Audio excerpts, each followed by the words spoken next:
गरीब किसान की कहानी। एक गांव में एक गरीब किसान, उसकी पत्नी और उसकी बेटी रहा करते थे। वो बहुत ही गरीब थे। इसी बात से उसकी पत्नी और वो उसकी बेटी चिड़चिड़े से रहने लगे। एक दिन उसकी पत्नी उससे कहती है, देखो जी, घर में कुछ खाने को भी नहीं है। मैं ये कह रही थी कोई तुम काम धंधा ही कर लो जिससे 4 पैसे आ सके।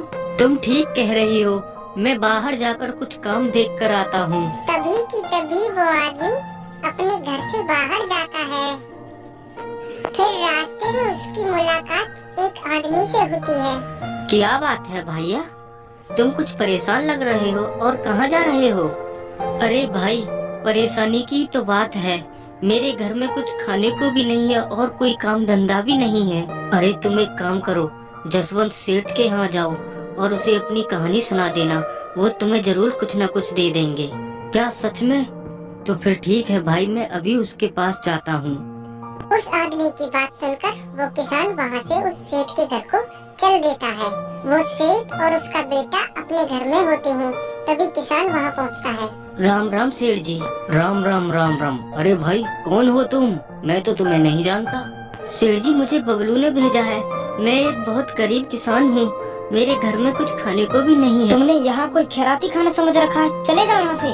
आ जाते हैं मुंह उठा उठा के। रुको बेटा, ये यहाँ खुद नहीं आया, इसकी मजबूरी यहाँ इसे लेकर आई है। अरे पापा, मैं जानता हूँ ऐसे इंसानों को, पैसे के लिए कुछ भी कर सकते हैं।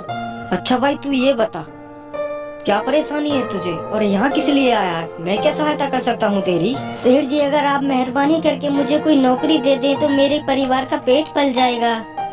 मैं बहुत उम्मीद लेकर तुम्हारे पास आया हूँ। सेठ जी, प्लीज मेरी सहायता कीजिए। पापा, आप इसकी बकवास सुन रहे हैं, भगाइए यहाँ से। देख भाई, तेरे जैसे इंसानों को मैं बहुत अच्छी तरीके से जानता हूँ। तुम लोग पैसे के लिए कुछ भी कर सकते हो।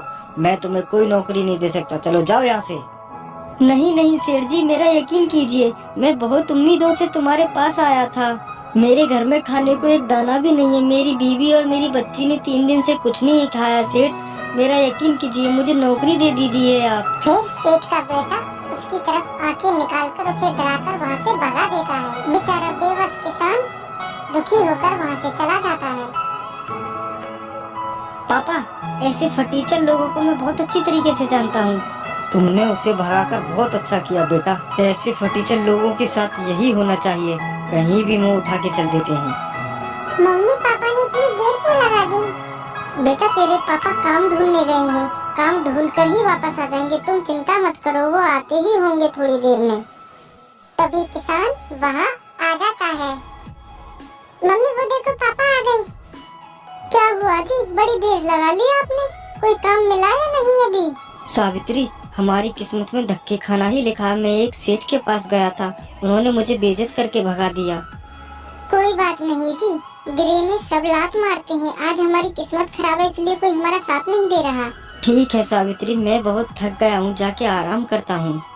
तभी किसान दुखी होकर अपने कमरे में चला जाता है।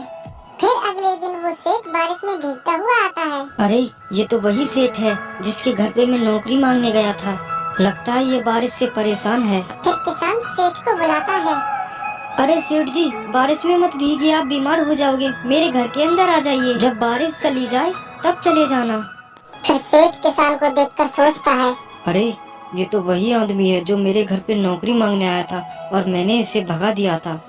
चलो थोड़ी देर इसी के घर में काट लेता हूँ। फिर सेठ किसान के घर में चला जाता है। किसान आदर से उसे अपने घर में ले जाता है।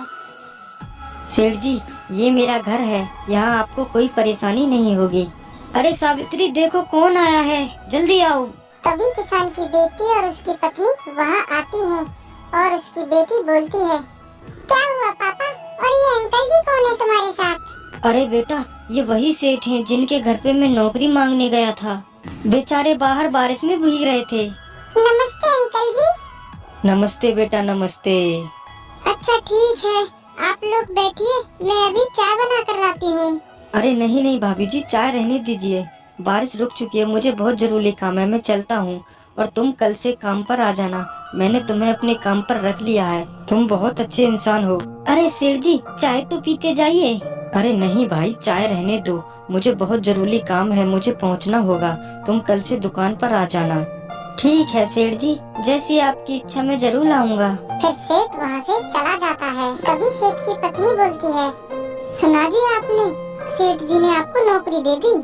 तुम सही कह रही हो सावित्री, सेठ जी उतने बुरे नहीं जितने हम सोच रहे थे। उन्होंने नौकरी देकर बहुत अच्छा काम किया है।